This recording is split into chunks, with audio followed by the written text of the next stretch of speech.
right, so for our demonstration today, we are going to be in a detect-only mode.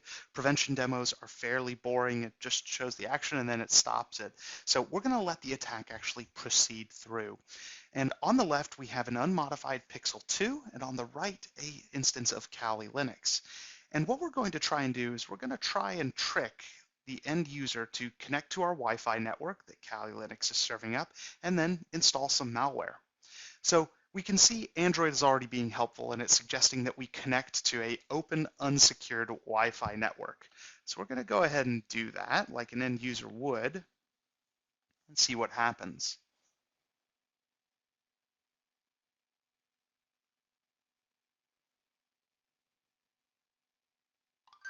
And immediately Sentinel-1 warns us that we're doing something unsafe. It's telling us that, hey, we're connected to an unsecured Wi-Fi, which means that we can be man-in-the-middled, credentials can be harvested, and a lot of other bad things can happen. So we likely shouldn't do it.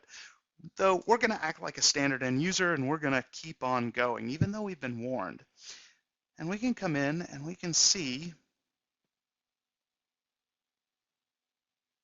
we can go to any regular website like go.com and it works like it should. But because the attacker controls the Wi-Fi access point, we can dictate where we want the end user to go. So now what we're going to do is we're actually going to spin up a malicious server. And when the end user goes to go.com, we're going to redirect them to a different website. We're going to choose my mobile device right here to attack and get our attack server spun up. That. I'm just going to open up a new tab. And we're going to go to go.com. And we can see now, rather than taking us to the Disney website like it should, we're redirected to our attacker server. And we say, hey, here's an Amazon gift card. Click here. So let's go ahead and do that. And Sentinel-1 immediately warns us. They say, hey, you just downloaded an APK that appears to be malicious. Don't open it. We're not going to listen. We're going to keep on going and actually open it. And at this point, we're offered a couple of different options. We can install it with the Android package installer, or we could have Sentinel-1 install scan, take a look at it, and see if it's malicious. Spoiler alert, if we send it to Sentinel-1, it's going to tell us what we already know, that it is malicious. So we're just going to go ahead and install it. And again, Sentinel-1 warns us. It says, hey, you're side-loading an app. That's insecure. It tells us that, hey, that app that you just installed is malicious. You shouldn't do it. And once we actually allow the install to go through, it connects back up to our C2 server, and we can now do some malicious actions.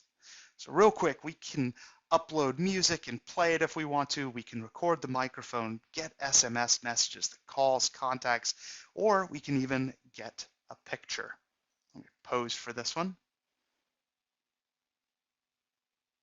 And there we go. And so it's that easy to take a device from a secured state to an insecure state and compromise it quite drastically. So we've got a couple of different options. Before we jump to the management console, let's look at what we can offer the end user. Like all mobile devices, we want to give the end user power. That's what they expect from their mobile devices. So we give them choices. They can uninstall the application and remediate each one of these malicious actions. They can disconnect the Wi-Fi, for example, or uninstall the application and further protect themselves. But we want to make sure that the end user, we want to tell them what's happening on their device so that they're empowered to take the actions needed to protect it, because that's what most people expect. All right, let's go ahead and pivot over to the management console and see what it says. We're going to go ahead and start in the threat log area. And for any folks who are used to the Sentinel-1 console, this is where you would see things like incidents appear. And we're just going to filter by my device ID so that I only look at my alerts. And here we can basically get a really quick understanding of what happened to the device from start to finish. We can see that there was an unsecured Wi-Fi network. This was a low-level alert. It's not something that we want to worry too much about, but it is concerning. But then we immediately notice that it's a rogue access point. And then after that, we see our suspicious Android app being downloaded, then side-loaded, and so on. So we can very quickly understand what happened in this attack, and we know that this attack is truly malicious. So let's take a deeper look at some of the data that were offered. All attacks are tied to MITRE, and so up here at the top, we can speak the common language of MITRE TTPs and see that we have initial access, persistence, credential access, and so on. And then we can scroll down and see exactly what happened, where the device was at the time of the attack, and even things like nearby networks and connections between the mobile device and the internet. Now at this point, we have a number of different actions that we could take.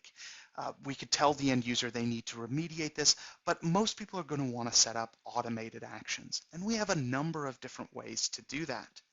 If I come over here to policy,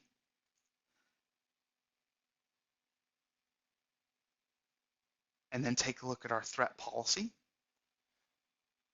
we've got a number of different choices. The first is anytime I see an alert of a specific type, I can choose whether or not to notify the end user. So if, for example, for the rogue Wi-Fi access point, maybe I don't notify them, maybe I just log it to the console. Then we can choose a device action that takes place.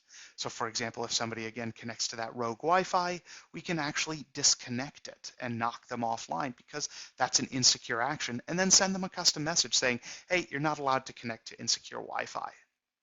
And then as a third step, we can even choose to take actions from the MDM if there is one in the environment.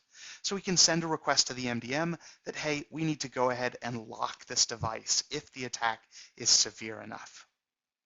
So it's that easy to set up custom actions to take place when there are various threats that happen on a device.